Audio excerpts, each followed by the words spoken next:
আজকে পবিত্র 10ই মুহররম শরীফ, আজকে সোহাদায়ে কারবালা শরীফ, আজকে হযরত ইমাম হুসাইন আলাইহিস সালাম তিনি শহীদের পেয়ালা পান করেছেন। আলহামদুলিল্লাহ।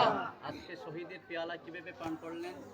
খাজা মাইনুদ্দিন চিশতি রাদিয়াল্লাহু তাআলা আনহু বলেছেন, শাহ আস্তাসাইন বাদশাহ আস্তাসাইন দিন আস্তাসাইন দীনে ফানা আস্তাসাইন सरदात नादात दत्तदात याजीद हक़ाए बनाए ला इलाहा इल्लल्लाह मुहम्मदुर रसूलुल्लाह सल्लल्लाहु ताला अलैहि वसल्लम বলতেছেন, স্যার দিয়েছেন, গর্দান দিয়েছেন, তবু ইয়াজিদের হাতে বশ্যতা স্বীকার করেনি, ইয়াজিদের কাছে মাথা নত করেন নাই, ইয়াজিদের কাছে বায়াত গ্রহণ করে নাই। বায়াত গ্রহণ না করে, ইয়াজিদের কাছে মাথা নত না করে, মিথ্যার কাছে মাথা নত করে হুসাইনি চেতনা মদিনাওয়ালার ইসলামকে আমার জন্য, আপনার জন্য, যারা জারি মর্সিয়া মাতম করে, যারা হুসাইনের জন্য ক্রন্দন করে, যারা হুসাইনি মুসলমান, মদিনাওয়ালার ইসলামকে যারা ভালোবাসে, তাদের জন্য সেই ইসলাম রেখে গেছেন। সুবহানাল্লাহ। আল্লাহ পাক রব্বুল আলামিন আমাকে, আপনাকে, সকলকে আমরা এই পবিত্র মঞ্জিল শরীফের ভিতরে, এটা আমাদের যে দায়রা শরীফ অর্থাৎ পাকে পাঞ্জাতনের, যেটা আজ থেকে 50 বছর পূর্বে যুগশ্রেষ্ঠ সুফি সাধক ইমামে আহলে সুন্নাত মুফতি আজম বাবা রহমানপুরীর এটার ওনার যে ফতোয়ার মাধ্যমে এটা টিকিয়ে রেখেছিল। আলহামদুলিল্লাহ। সেটা ভেঙে ফেলার জন্য ওয়াহাবি, নজদি, খারেজি, নবীর দুশ্মন, জারি বর্ষিয়ার দুশ্মন, আহলে বাইতের দুশ্মন তারা কাজ করেছিল। বড় বড় আলেমরা এসেছিল, সে আলেমরা জাহেল হয়ে গেছে, পরাজিত হয়ে গেছে মুফতি আজম বাবা রহমানপুরীর দলিলের মাধ্যমে। আলহামদুলিল্লাহ। সেই 50 বছর থেকে আজকে প্রায় এখন এই জারি মর্সিয়ার যে মাতম, যে মঞ্জিল শরীফ, যে মানে পাক পাঞ্জাতন মুকাম, সেটা জারি আছে, কিয়ামত পর্যন্ত জারি থাকবে। আমিন বলেন। পারিবারিকভাবে, সামাজিকভাবে একে অপরের সাথে দ্বন্দ্ব থাকতে পারে।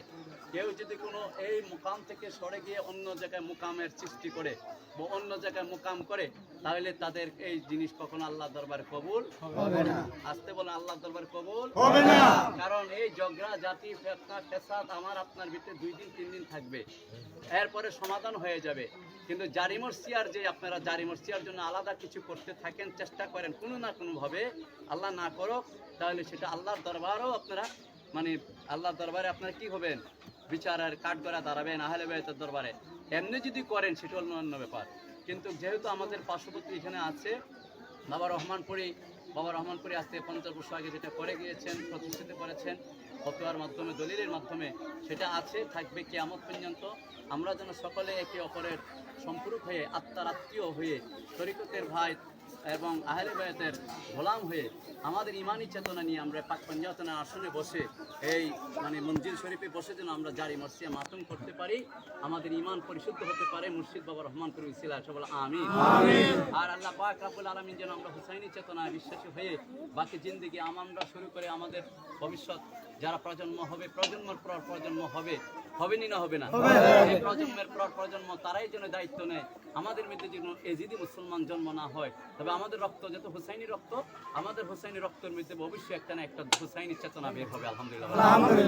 নবী সালাম আলাইকা ইয়া রাসূল সালাম।